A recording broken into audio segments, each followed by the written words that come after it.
Ayo teman-teman, kita awali dengan menyanyikan lagu Selamat Pagi Bapak.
Sebelum kita memuji Tuhan, kita berdoa dulu. Tuhan Yesus, hari ini kami mau beribadah. Kiranya Engkau bimbing kami dari awal, pertengahan, hingga akhirnya. Terima kasih Tuhan. Haleluya. Amin. Hai teman-teman, mari kita angkat satu pujian, Hatiku Percaya.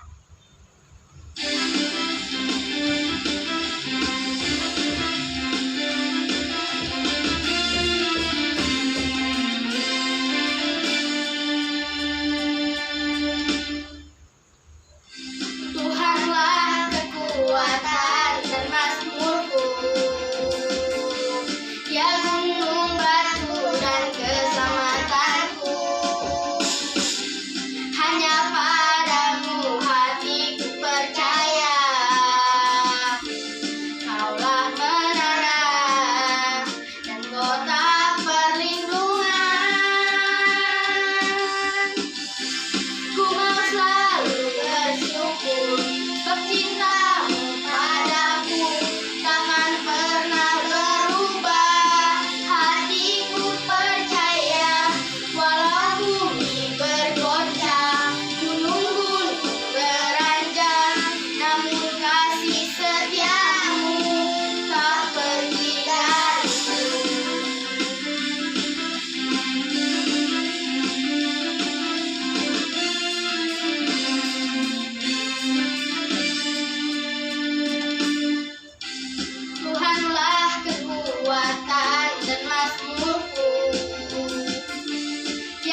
Kaulah menara kota perlindungan. Ku mau selalu bersyukur sebab cintamu padaku takkan pernah berubah. Hatiku percaya walau bumi bergoncang, gunung-gunung beranjak, namun kasih setiamu tak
Tuhan di hidupku.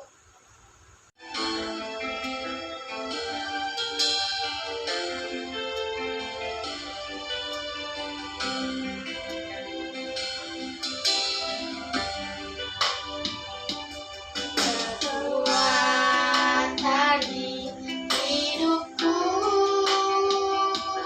ku dapat dalam Yesus. Dia tak pernah tinggalkanku, setia menopangku. Seru berharap dalam Yesus. Ajaib Kau Tuhan, penuh kuasa, sanggup pulihkan keadaanku. Dalam tangan-Mu seluruh hidupku, tak akan goyah selamanya.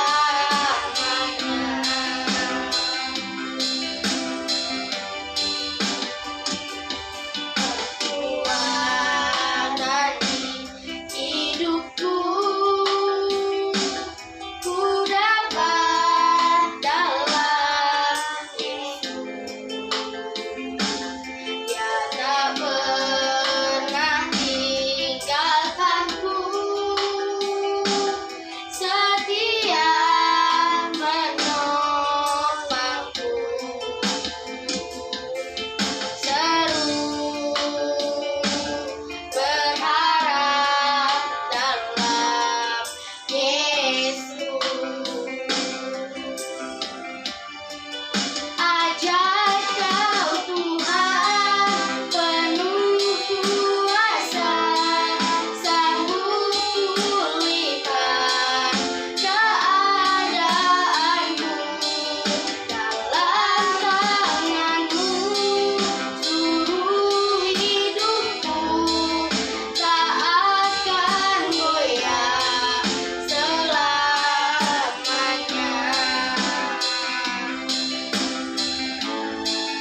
Ajaib Kau Tuhan, penuh kuasa, sanggup pulihkan keadaanku.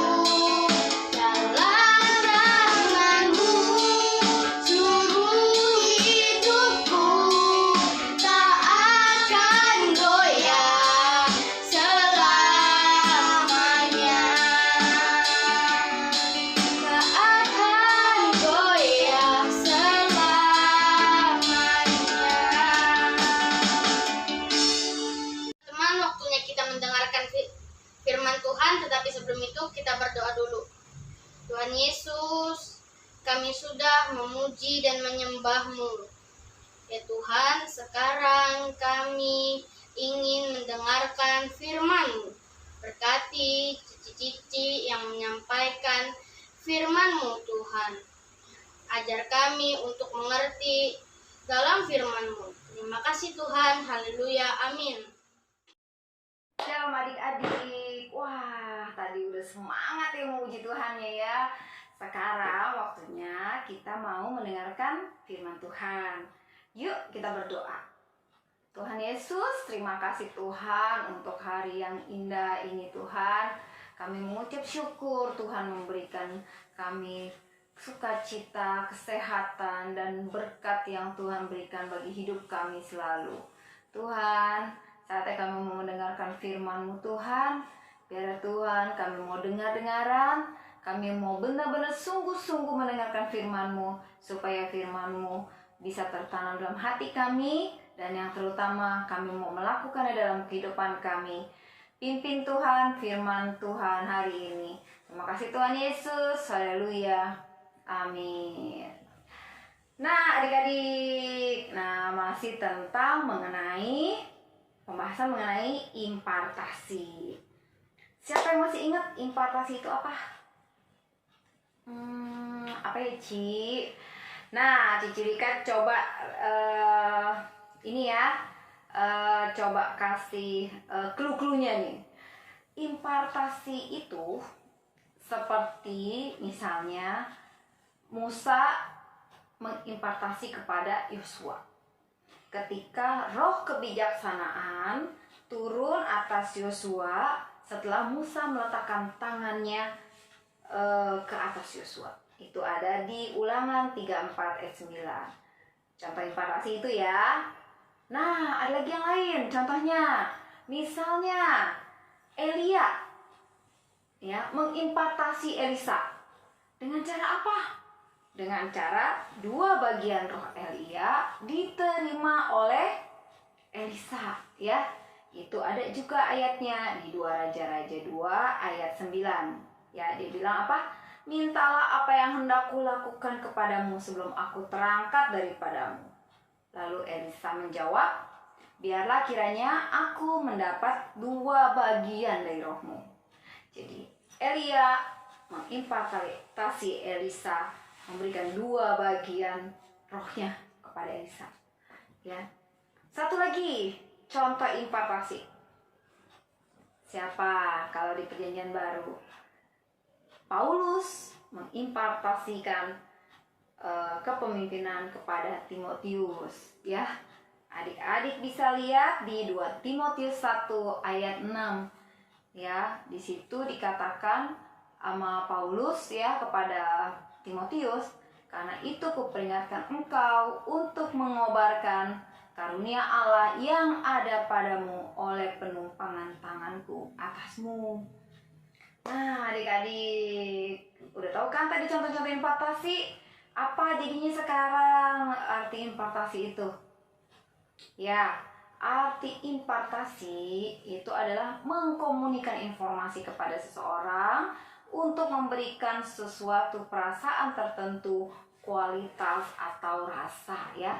Nah, kalau dalam impartasi menurut Alkitab ya, dalam Roma 1 ayat 11 itu ya, kalau dari bahasa Inggrisnya di sini dikatakan memberikan beberapa karunia roh.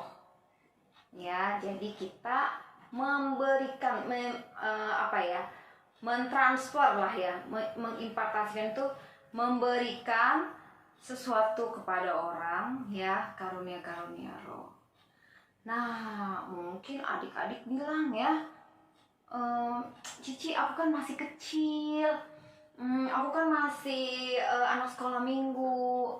Gimana caranya aku bisa mengimpartasi teman-teman ya, teman-teman di lingkungan gereja ataupun di luar ya, bahkan di luar gitu ya.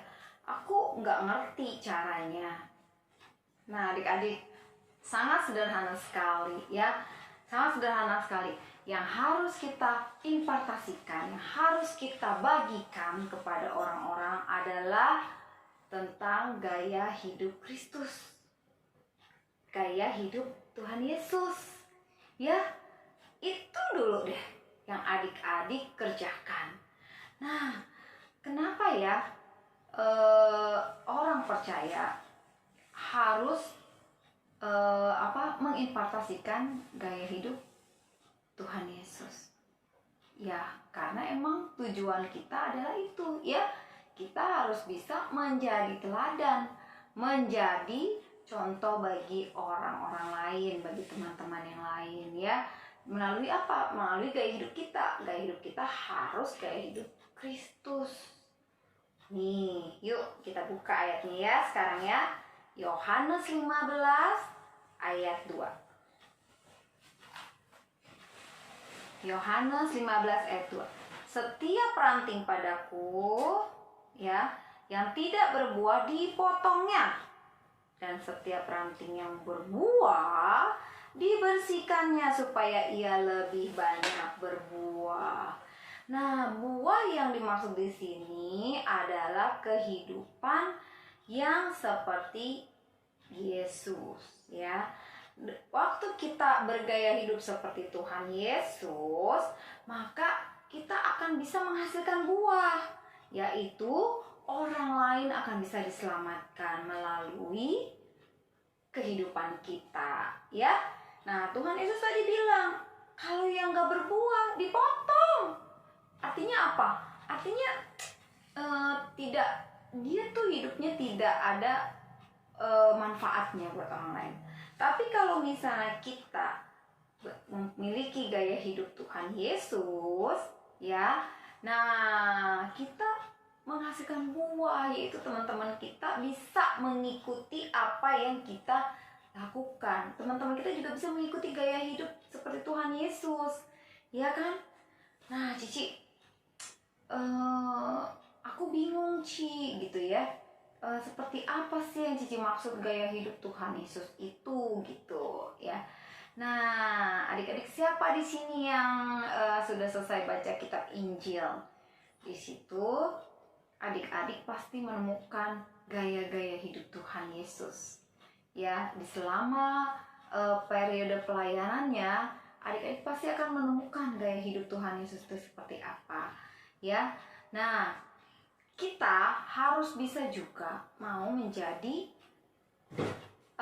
maksudnya kita harus bisa meninggalkan seluruh sifat kita yang lama, ya. Kan kita mau mengenakan pakaian baru kita, ya. Maksudnya tuh kita mau melakukan gaya hidup Kristus, berarti yang lama, karakter-karakter kita yang lama harus tinggalkan, ya. Dan kita memakai gaya hidup Tuhan Yesus. Nah, ya, kita buka lagi nih ayatnya nih, ya. Galatia 2 ayat 20. Namun aku hidup, tetapi bukan lagi aku sendiri yang hidup, melainkan Kristus yang hidup di dalamku. Dan hidupku yang kuhidupi sekarang di dalam daging adalah hidup oleh iman dalam Anak Allah yang telah mengasihi aku dan menyerahkan dirinya untuk aku. Nah, jadi kita harus hidup untuk Kristus, bukan untuk sifat-sifat kita yang lama lagi sebelum kenal Tuhan Yesus. Yuk, kita belajar ya, bagaimana nih gaya hidup Tuhan Yesus seperti apa. Pertama, siapa yang tahu? Ciri khas Tuhan Yesus tuh yang paling utama apa?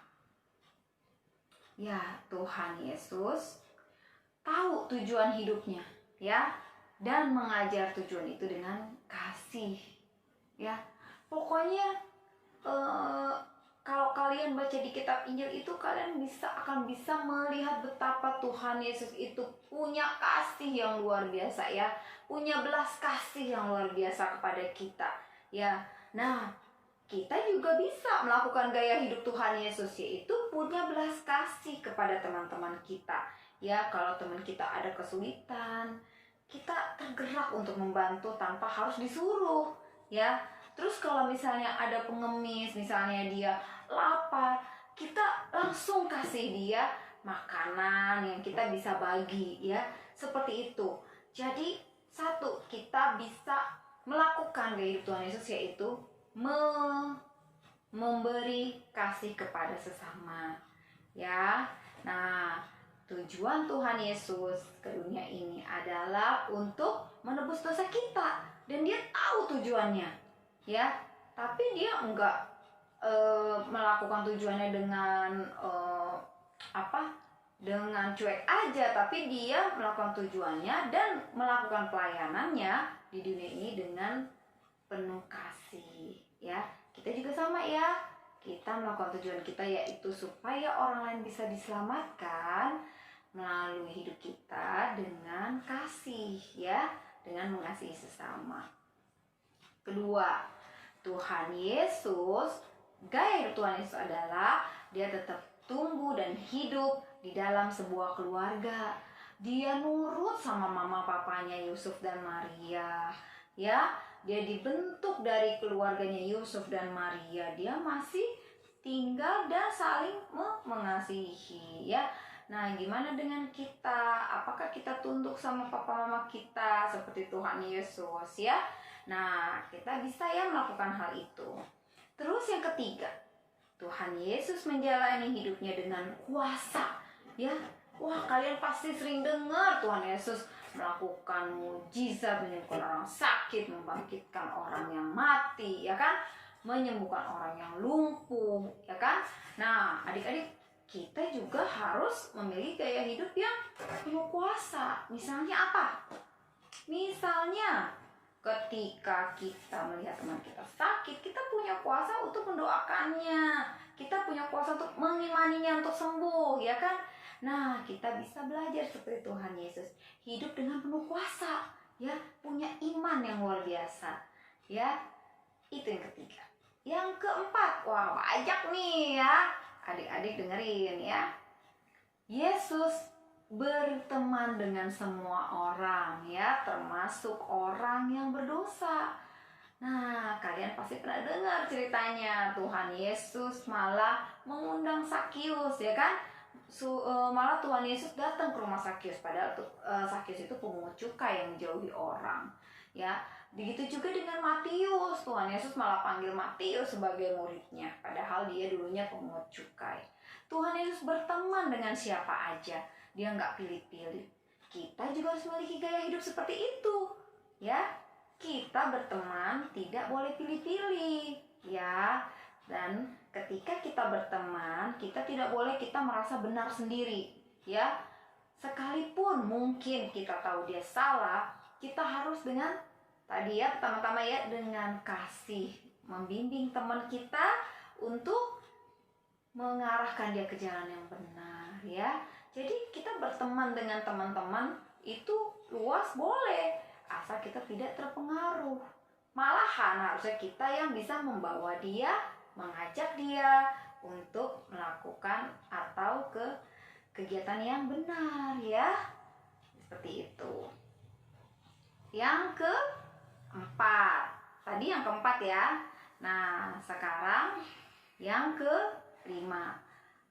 Nah, Yesus ya bersikap keras terhadap kebiasaan agamawi.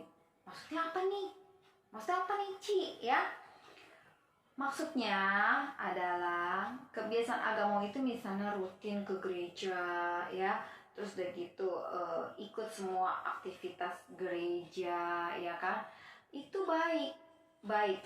Tetapi maksudnya Tuhan Yesus itu kita tidak boleh hanya sekedar melakukan kebiasaan itu, ya, melakukan rutinitas itu, ibadah doang tiap minggu tanpa ada perubahan, ya. Nah, itu Tuhan Yesus tidak mau, ya. Tuhan Yesus maunya ketika kita beribadah itu dengan sungguh-sungguh dan kita mau menerima ya keselamatan itu dengan kasih karunia, bukan karena kita usaha kita, ya. Jadi kita harus samakan pikiran kita dengan Tuhan Yesus. Kita diselamatkan karena kasih karunia Tuhan, ya. Nah, maksudnya Tuhan Yesus juga di sini ketika kita misalnya beribadah setiap minggu, apakah ya kegiatan kita sehari-hari juga perilaku kita itu mencerminkan setianya kita ke sekolah minggu, ya. Nah, maunya Tuhan, perilaku dan karakter kita juga mencerminkan hal itu. Jangan sampai kita rajin ke gereja tiap minggu tapi suka marah-marah, suka jahatin temen, ya. Wah, itu yang Tuhan Yesus nggak mau, ya. Bisa kan? Pasti bisa, ya. Kita rajin sekolah minggu dan di kehidupan sehari-hari pun kita mencerminkan karakter Tuhan Yesus, ya, seperti anak yang taat sekolah minggu, ya.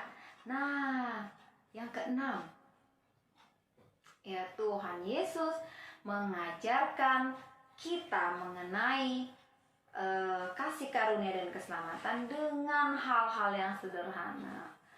Nah, gimana Ci aku bisa mengimpartasi orang?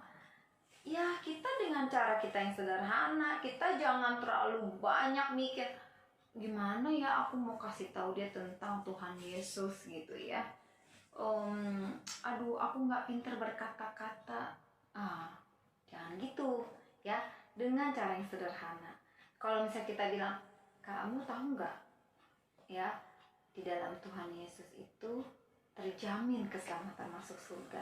Dengan kata-kata sederhana gitu aja kalian sebenarnya sudah mengimpartasikan gaya hidup Tuhan Yesus ya. Nah, Tuhan Yesus juga kalau ngajarin murid-muridnya atau orang-orang, dia pakai perumpamaan-perumpamaan yang sederhana, ya kan? Dia bikin perumpamaan tentang tadi pohon anggur dan ranting, ya kan?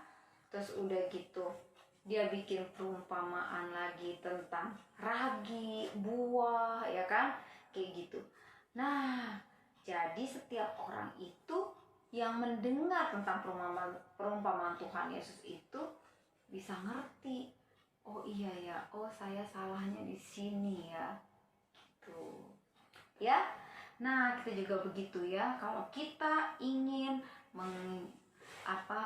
memberitahukan tentang kabar keselamatan, kita nggak usah pusing. Kita maksudnya nggak usah terlalu pusing, aduh aku ngomongnya seperti apa ya, aku tidak pintar berkata-kata. Kita pakai kata-kata yang sederhana. Nanti Roh Kudus yang akan membimbing kita untuk menjelaskan kepada teman-teman kita ya.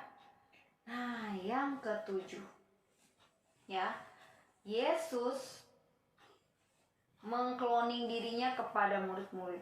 Maksudnya mengkloning adalah Yesus mendidik, membimbing murid-muridnya menjadi penerusnya.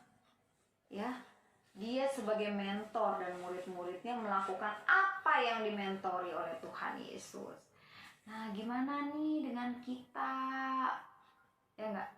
Kita udah dimentorin juga sama Tuhan Yesus, ya kan? Kita harus punya sikap yang saling mengasihi, mengampuni, dan berteman dengan siapa aja, dan yang banyak tadi yang udah Cici Rika jelaskan. Ya, bagaimana dengan kita? Ya, kita mau nggak nih nerusin nih apa yang udah Tuhan Yesus sampaikan pada kita ya. Nah, adik-adik, demikianlah firman Tuhan ya pada hari ini. Biar kita mau mengimpartasi orang lain dengan gaya hidup kita yang seperti Kristus ya. Nah, adik-adik, ini bulan Desember nih, udah mau di penghujung tahun ya. Yuk kita komit sama-sama, kita mau janji sama-sama ya, tahun depan aku akan melakukan terobosan dengan melakukan gaya hidup seperti Tuhan Yesus ya. Mengasihi sesama kita, menyampaikan kabar keselamatan ya dengan bahasa yang sederhana ya, dan memiliki kehidupan yang penuh kuasa ya, nurut sama papa mama ya kan, dan kita bisa mementori teman-teman kita untuk bisa punya gaya hidup seperti Tuhan Yesus juga ya. Semangat ya adik-adik ya. Yuk kita mau berdoa. Tuhan Yesus, terima kasih Tuhan untuk firman-Mu Tuhan. Roh Kudus, biarlah Engkau pimpin kami Tuhan, supaya kami memiliki gaya hidup seperti Tuhan Yesus. Terima kasih Tuhan Yesus untuk keselamatan yang Engkau anugerahkan bagi kami. Kami mau juga Tuhan menyampaikan kabar baik ini buat teman-teman kami, supaya mereka tahu di dalam Tuhan Yesus terjamin keselamatan Tuhan. Terima kasih Tuhan Yesus. Haleluya. Amin. Selamat hari Minggu. Tuhan Yesus memberkati.